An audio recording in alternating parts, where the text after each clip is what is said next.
तो फिल्म की शुरुआत एक कपल से होती है जो दोनों हस्बैंड वाइफ थी। इनमें वाइफ का नाम माया था। ये दोनों एक दूसरे से बहुत प्यार करती है और हंसी खुशी अपनी जिंदगी गुजार रही थी। माया को पता चलता है कि वो माँ बनने वाली है। अब वो इस बात को अपने हस्बैंड को बताती है, जो सुनकर खुशी से वो कहता है कि चलो इतनी अच्छी खुशी के मौके पर पार्टी करती है। वो शराब लेने के लिए चला जाता है, पर स्टोर की बाहर कुछ बदतमीज लड़की उसे रोकने की कोशिश करती है, पर वो इन्हें नजरअंदाज करके अंदर चला जाता है और शराब की बोतल लेकर वापस अपने घर आ चुका था। पर ये सारे लोग भी उसका पीछे करते करते घर आ गए थे और उसे पेट नहीं लगती है। इस वक्त उसकी वाइफ माया बाथरूम में थी, पर ये लोग बाथरूम भी तोड़कर अंदर आ जाते हैं। जबरदस्ती उसे भी वहाँ से निकाल कर मारने लगती है, जो देखकर उसका हस्बैंड बेचारा बार बार एक ही बात कहता है कि प्लीज उसे मत मारो, वो माँ बनने वाली है, उसके साथ तो ऐसा मत करो, उसके हाल पर तो रहम कर लो। पर वो लड़की अभी भी नहीं रुकती। कुछ देर और मारपीट करने के बाद वो यहाँ से चली जाती है। दूसरी तरफ हमें घर में एक औरत को देखती है जो बेचारी अचानक ही मर जाती है। ये दरअसल माया की आंटी होती है, तो इसीलिए दोनों उनके घर पर रहने के लिए आ जाते हैं, क्योंकि उनके मरने के बाद घर खाली था, वहाँ पर कोई भी रहने वाला नहीं था। तो अब ये लोग काफी लंबा सफर करने के बाद घने जंगलों में पहुँच जाते हैं, क्योंकि आंटी का घर इधर ही था। यहाँ पर इनकी मुलाकात एक औरत से होती है जो इस जगह की हेड थी। वो इन्हें बताती है कि तुम्हारी आंटी बहुत अच्छी औरत थी, उनकी आदत से मैं बहुत मुतासिर थी, मेरी खूब बनती थी उनके साथ। वो फिर उन्हें एक दरवाजे के पास लेकर जाती है और बताती है कि तुम्हारी आंटी हर रोज एक प्लेट में कुछ मांस के टुकड़े यहाँ पर रखती थी। जो सुनकर माया हैरत से पूछती है, अच्छा वो किसके लिए रखती थी? जिस पर वो जवाब देती है कि छोटे यानी बोने गरीब लोगों के लिए, जिनका एक अलग ही ग्रुप है। उन लोगों को रेड कैप्स के नाम से जाना जाता है। पहले तुम्हारी आंटी के हस्बैंड की मौत हो गई एक खतरनाक बीमारी की वजह से, जिसके बाद वो दुखी रहने लगी, क्योंकि वो छोटे लोग रेड कैप्स उन्हें कसूरवार ठहरा रही थी। जिसके बाद में तुम्हारी आंटी को भी एहसास हुआ कि वो मुझे ऐसा इसलिए कह रही है क्योंकि मैंने कुछ दिन उन्हें खाना नहीं डाला। तो हो सकता है उनका दिल दुखा होगा और उन्होंने मुझे बदुआ दी होगी, और मेरे साथ ऐसा हो गया। यानी पहले मेरा हस्बैंड और फिर मेरा बच्चा भी मर गया। तो इसीलिए अब मैं चाहती हूँ कि इस ट्रेडिशन यानी रिवायत परंपरा को अब तुम आगे बढ़ाओ माया, क्योंकि तुम भी तो माँ बनने वाली हो ना। मैं नहीं चाहती कि तुम्हारे साथ भी कुछ ऐसा हो। जिस पर खुशी से माया कहती है कि हाँ क्यों नहीं, आओ फिक्र मत करिए, मैं आपसे वादा करती हूँ कि अब से इस ट्रेडिशन को मैं आगे बढ़ाऊंगी, अपनी आंटी की जगह मैं लूंगी। माया को यहाँ एक तस्वीर मिलती है जिसमें एक छोटी सी बच्ची थी, जिसे देख वो समझ जाती है कि जरूर मेरी आंटी की बेटी होगी। आज ही वो सुपरमार्केट चली जाती है जहाँ से जरूरत का सारा सामान मिलता था। वो वहाँ से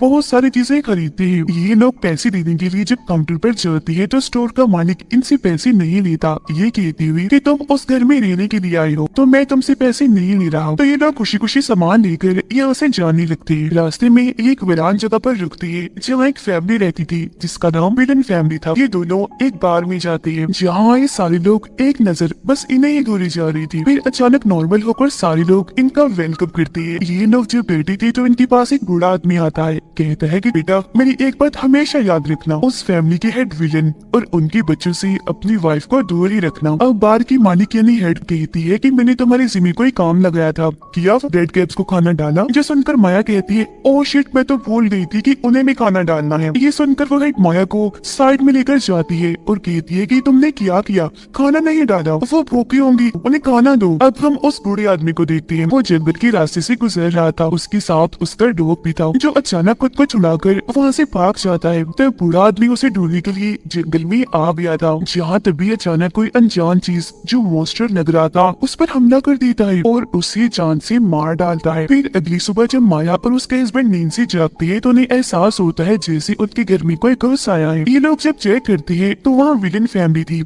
जो इनके घर का सामान सेट करने घर को बिल्कुल ठीक करके नया बनाने के लिए। माया को ये पूरी ही फैमिली खास तौर पर विलन काफी अजीब लगती है। फिर बाद में ये दोनों सामान खरीदने के लिए एक बार फिर स्टोर में जाती है। इस बार ये खाना भी लेती है और साथ में मांस के कुछ टुकड़े भी उन छोटे बोले लोगों के लिए, इन्हीं रेड कैप्स के लिए।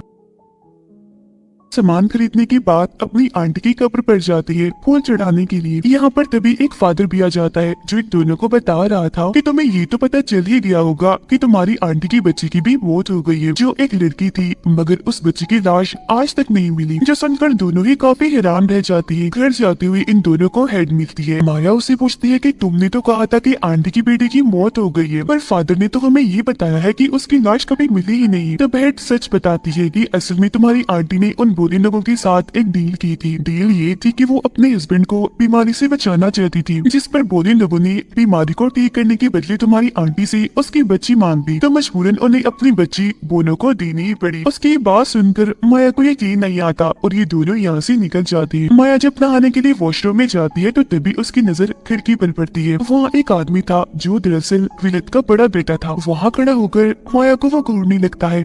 वो काफी डर जाती है और जोर से चीख मारते हुए बाहर आ जाती है। ये बात जब विलन को पता चलती है तो वो इन दोनों से कहता है कि मेरी बेटी की इस हरकत पर मैं अब दोनों से माफी मांगता हूँ, मुझे बहुत शर्मिंदगी हो रही है। ये कहने के बाद वो अपने बेटे को बहुत मारता है। अब माया भी रेड ग्रेप्स को खाना डालने के लिए उस दरवाजे के पास आ गई थी। वो मांस के टुकड़े प्लेट में डालकर वहाँ रख देती है, पर थोड़ी देर बाद ये देखकर काफी हैरान रह जाती है कि प्लेट एकदम खाली हो गई है। ये देखकर माया को यकीन हो गया था सच में यहाँ वो बोली लोग रेड ग्रेप्स रहते हैं। अगले दिन विलन फैमिली दोबारा से यहाँ आकर फिर से अपना काम शुरू करती है, लेकिन इस बीच गलती से विलन की बेटी से एक खिड़की टूट जाती है, जिस बात से माया के हस्बैंड को बहुत बुरा लगता है और इन लोगों की आपस में बहस हो जाती है। तभी इधर विलन भी आ चुका था और जब वो देखता है कि मेरी बेटी की गलती है तो वो उसे काफी मारता है, लेकिन माया उसे रोक देती है कि बस कीजिए, मत मारे, इसे छोड़ दें। जो सुन वो उसे छोड़ देता है और इस तरह से विलन की बेटी की जान बच पाती है। फिर कुछ देर के बाद उसे कुत्ते के भौंकने की आवाज आती है। उसे लगता है कि ये कुत्ता जरूर उस बूढ़े आदमी का होगा जो जंगल में भाग गया था और अब शायद वो वापिस आ गया होगा। तब ये सोचकर वो जंगलों में चली जाती है। उसे वहाँ वो डॉग तो मिल जाता है, पर वो माया को एक झोपड़ी के पास ले आता है। वो जब उसके अंदर झांकती है तो वो जगह काफी नीचे थी, जो दरअसल एक गुफा थी। ये देख वो सोच में पड़ जाती है कि बना जंगलों के बीचों बीच ये गुफा यहाँ किसने बनाई होगी, क्योंकि वहाँ कुछ चिराग यानी दिए भी पड़ी हुई थी जो सबकी सब चिर रही थी। फिर इस चीज को जब नजरअंदाज करके वो वापस आ रही थी तो उसे मिलन का बेटा यहाँ दिखता है जो उदास होकर यहाँ आ गया था। वो उसके पास जाकर उसका मुंह ठीक करने की कोशिश करती है, कहती है कि दिल छोटा मत करो, तुम बहुत अच्छी हो और काफी अच्छा काम कर रही हो, मुझे तुम्हारा काम बहुत अच्छा लग रहा है। जो सुनकर वो भी माया का हाथ पकड़ लेता है, कहता है कि तुमने भी तो मेरी जान बचाई, इसके लिए मैं तुम्हारा शुक्रिया अदा करता हूँ और सच में तुम बहुत खूबसूरत हो, मैं तुम्हें बहुत पसंद करने लगा। ये कहकर वो उसके साथ बदतमीजी करना शुरू कर देता है, पर तभी माया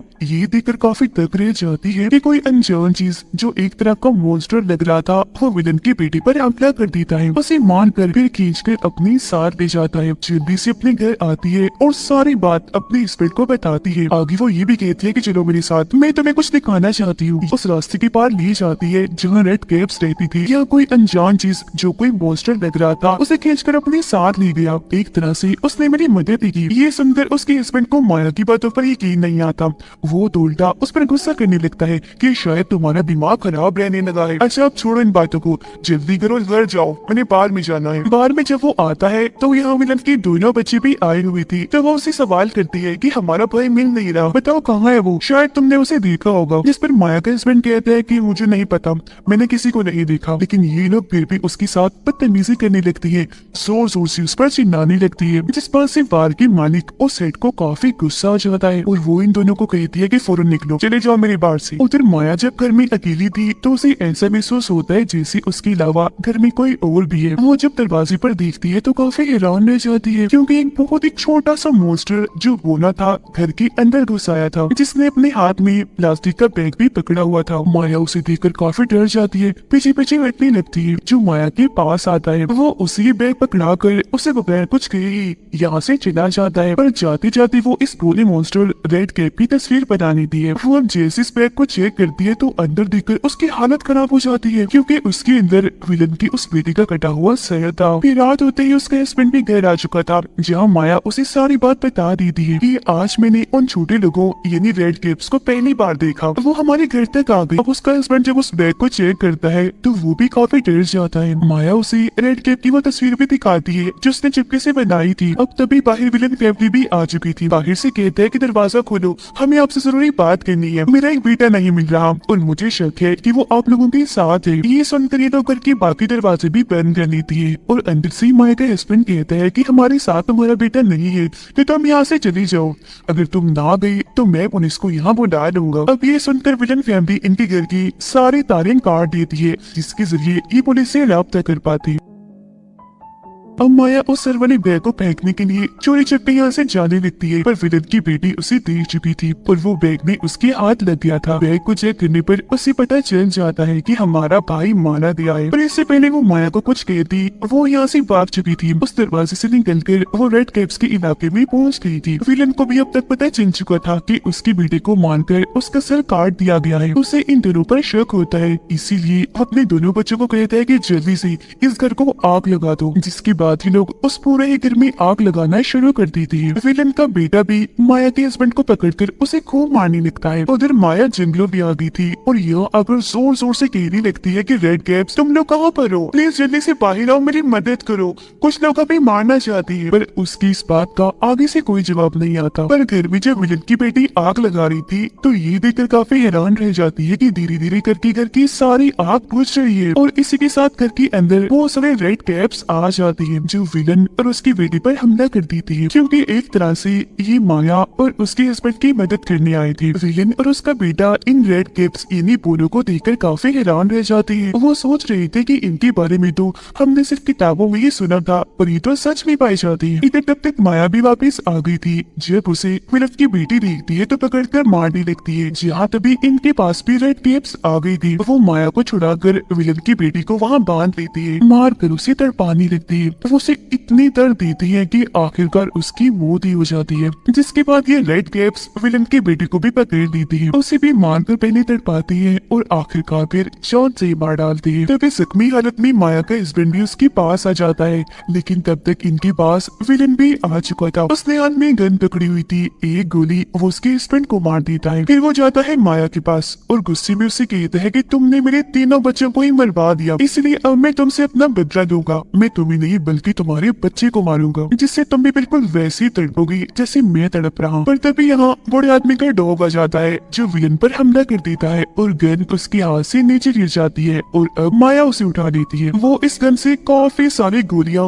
विलन पर चलाकर उसे भी मार डालती है, जिससे अब आखिरकार इन दोनों की जान बच पाती है। इसी रात माया का एक प्यारा सा बेटा पैदा होता है, जिससे ये दोनों बहुत खुश होते हैं। अब माया घर के अंदर काम कर रही थी तो रेड कैप्स यहाँ आती है और उनके बच्चे को उठाकर अपने साथ ले जाती है। माया उन्हें देख चुकी थी और अपने बच्चे को बचाने के लिए उनके पीछे पीछे जाने लगती है। वो उसी गुफा में आ गई थी जो रेड कैप्स रहती है। जैसे ही वो गुफा के अंदर आती है तो यहाँ एक बूढ़ी औरत को देखती है, उसका बच्चा भी वहीं पड़ा हुआ था। माया उसे पहचान लेती है, कहती है तुम तो मेरी आंटी की बेटी हो और हाँ मैं जानती हूँ तुम यहाँ क्यों हो। तुम्हारी मोम ने तुम्हें खुद इन रेड कैप्स को सौंपा था, पर देखो मैंने तो अपना बच्चा इन्हें नहीं सौंपा, बल्कि वो इसे उठा कर ले आई है। मैं उसे खुद लेने आई हूँ, मुझे मेरा बच्चा लौटा दो प्लीज। पर बूढ़ी औरत लाख समझाने के बावजूद भी उसे बच्चा देने से मना कर देती है, जो सुनकर उसे इतना गुस्सा आता है कि वो हमला करके इस औरत को यही खत्म कर देती है। उसके साथ ही वो यहाँ 2-3 रेड कैप्स को भी मार गिराती है, जिसके बाद बाकी बचे हुए रेड कैप्स माया के आगे झुक जाती है, क्योंकि आज से माया इनकी मदर बन गई थी। यहाँ से निकलकर माया सीधा अपने हस्बैंड के पास जाती है। उसके साथ में बहुत सारे रेड कैप्स भी थे जो माया को मदद दे रही थी। वो अपने बच्चे को अपने हस्बैंड को दे रही थी क्योंकि वो यहाँ से जा रही थी रेड कैप्स के साथ। अब से वो भी उस गुफा में वैसे ही रहेगी जैसे बूढ़ी औरत इन रेड कैप्स के साथ रहा करती थी, इनकी मदर बनकर। और बस इसी के साथ ये फिल्म इधर ही खत्म हो जाती।